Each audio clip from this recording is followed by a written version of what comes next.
deuxième roman sur la sélection des 16 du prix des jeunes libraires. Antonin Varenne, Battu, aux éditions La Manufacture des Livres. On sort complètement étourdi, sonné de ce roman qui nous a happés et englués dans des terres âpres, qui ont rendu âpre l'homme aussi, dans des terres qui ont une mémoire ancestrale où rien est oublié et rien est pardonné. On pourrait définir ce roman en polar rural, parce que nous avons un mystère, nous avons deux familles concurrentes avec au centre un électron libre, des histoires de pouvoir liées aux terres, liées à la forêt, etc. Mais c'est très réducteur. C'est aussi un western, parce que ça tire de tous les côtés avec les protagonistes, Rémi qui est au milieu, et parfois il prend quelques coups quand même.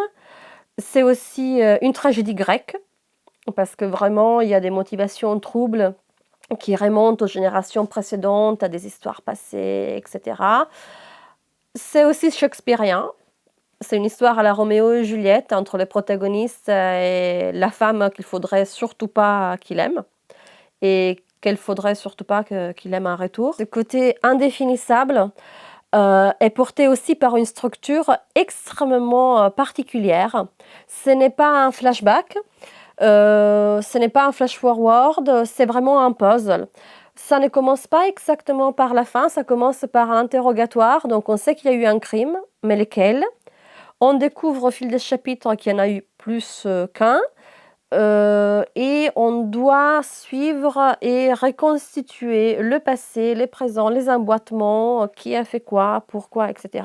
Quand toutes les pièces du puzzle se reconstituent à la fin, on se retrouve vraiment dans une apothéose, vous pouvez bien l'imaginer, plutôt tragique, absolument époustouflante. L'objet en soi aussi est extrêmement beau. La couverture est vraiment très particulière.